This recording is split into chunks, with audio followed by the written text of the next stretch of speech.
porque a situação tá difícil. Então, muitas pessoas começam.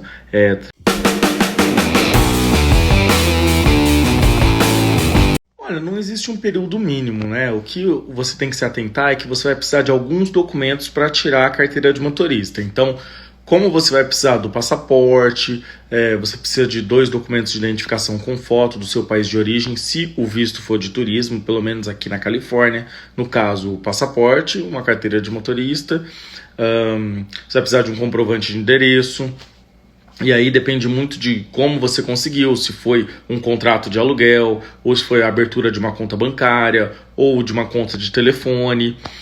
Você vai precisar retirar a I-94 se seu visto está em dia, ou vai precisar tirar a matrícula consular se seu visto estiver expirado, ou vai precisar do I-20 se você for estudante. Então depende muito de onde você vai tirar e como que é o processo para tirar nesse local, se precisa de agendamento ou não. Lembrando que o teste teórico é diferente do teste prático, beleza? Então você tem que se atentar a isso. Infelizmente não, cara. A conta do Canadá ela é diferente daqui dos Estados Unidos, por mais que seja a mesma empresa, né? Lá no Canadá tem o Lyft, tem o DoorDash, tem o Instacart também, lá tem o Wish the Dish, que é como se fosse um outro Uber, tem o Uber também, Lyft, DoorDash, Instacart, Uber, tem outros aplicativos, mas você tem que fazer uma nova aplicação e, consequentemente, novos documentos. É que nem quando a gente fala se dá para fazer o Uber Driver com a conta do Brasil, infelizmente não. Você vai ter que ter os documentos do lugar onde você está morando, e no caso no Canadá vão ser novos documentos. Nova carteira de motorista, acho que vai ser um Social Security diferente lá, não sei como que funciona, então é diferente. Na minha opinião, sim, é uma ótima, né? Além de ser uma atividade profissional, né? Obviamente, né? Que você precisou estudar para fazer isso, tem que ter uma certa habilidade. Eu acho que dá para você empreender nela, né? Então, muitas pessoas começam trabalhando, indo nas casas das pessoas e depois acabam abrindo o seu próprio negócio, né? Expandindo mais. Então, acho que é uma profissão que sempre vai estar precisando, porque sempre a barba está crescendo, vai dar para você inovar. Às vezes, se faz cabelo masculino, faz cabelo feminino também. Eu tenho amigos que fazem ambos os sexos e dá para maximizar mais os seus ganhos.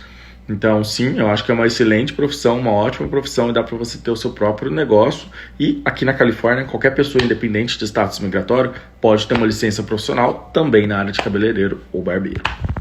Cara, eu não sei te dizer, viu? Porque até onde eu sei, o visto de noivo geralmente é para quem vai se casar com um cidadão americano. Né? Casamento com um cidadão americano entra na petição imediata. Agora, quando é casamento com residente permanente, entra no boletim de vistos. E essa é uma pergunta até interessante, porque até onde eu sei é o cidadão americano que pede o visto de noivo, que é o K, para quem não sabe. Agora, eu não sei se um residente permanente saberia, ou melhor, poderia. Essa é uma ótima dúvida. Sim, está tudo bem, graças a Deus. Inclusive, ontem e anteontem, né, eu dei uma desaparecida aqui no coisa. Quando eu desaparecer é porque eu tô ocupado, se é que vocês me entendem. Mas sim, hoje foi bem corrido, né? Segunda-feira é bem corrido e é isso aí. Então, quando eu desaparecer, o negócio está acontecendo. Não faço ideia, né? Geralmente esse termo validação de diploma é mais uma equivalência de título. O que acontece? Precisa ser feita uma equiparação da sua grade curricular, né, sua área de formação do Brasil aqui para os Estados Unidos.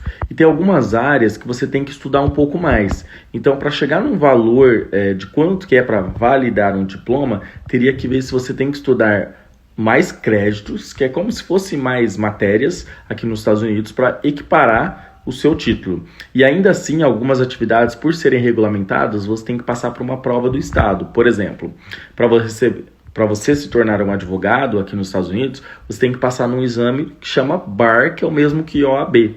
E nem sempre a sua formação do Brasil vai ser equivalente aqui dos Estados Unidos. Às vezes, e dependendo do estado, que não a Califórnia, que na Califórnia para a direita é diferente, você vai ter que estudar um pouco mais. Sim e não. Sim, porque as pessoas elas não entendem às vezes o que é o asilo, né? O asilo não é só a pessoa que tem medo do seu país de origem porque a situação tá difícil, ou a economia não tá boa, ou porque meu vizinho quer me matar. O asilo é baseado em 5 critérios, que são eles: raça, nacionalidade, opinião política, religiosa e grupo social específico. E grupo social específico engloba inúmeras coisas.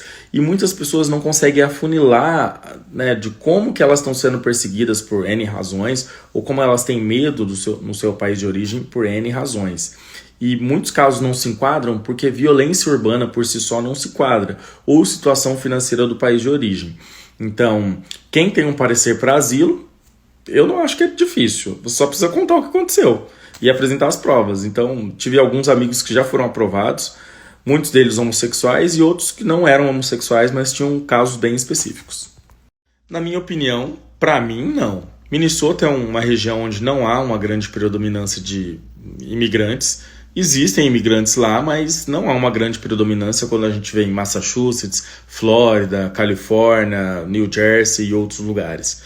Em razão disso, às vezes pode ser um pouquinho mais difícil, dependendo do tipo de visto que você venha ou o nível de inglês que você tenha, se habituar ali na região e tal. Como você sabe, o americano é bem mais reservado, então você não vai chegar batendo na porta dele: oi, vamos ser amigo, oi, pode me ajudar com o emprego, oi, pode me ajudar, sei lá, matriculando meu filho na escola. Em razão disso, talvez você possa ter algumas dificuldades em relação a abrir conta bancária, não que seja impossível, mas matricular um filho na escola, não que seja impossível, comprar um carro, tirar uma carteira de motorista, por desconhecer ali das informações do local, né? Como não é uma região que tem muito imigrante, você pode sofrer um pouquinho. Eu não faço mais Uber Driver porque nessa região que eu moro não é inteligente, na minha opinião, fazer Uber Driver. Como vocês sabem, a minha referência é de lá de São Francisco. E muita gente não sabe que cada cidade tem um valor de milha e de minuto diferente, né, em relação às corridas. Por exemplo, em São Francisco o valor da milha é 0,68 a milha e 0,29 minuto. Aqui nessa região é 0,60 a milha e 0,21 minuto. Aqui é uma região onde o trânsito flui mais rápido, só que é muito mais distante. Então você acaba gastando mais gasolina em relação a São Francisco e ganhando menos. Não tem tanto surge quanto tem lá, então na minha opinião não é tão inteligente fazer isso aqui. Eu já fiz isso aqui e eu parei justamente por isso, porque eu percebi que em São Francisco vale a pena ser driver e aqui não. Bom, eu troquei de celular porque esse daqui tá travando um pouco. Bom, cara, vamos lá. Eu não faço Uber Driver nessa região porque o valor da milha e do minuto nessa região comparado a São Francisco, que é a referência que eu tenho por já ter vivido lá, é menor. Então aqui o valor da milha é 0,60 e 0,21 minuto. Lá em São Francisco é 0,68 e 0,29 minuto.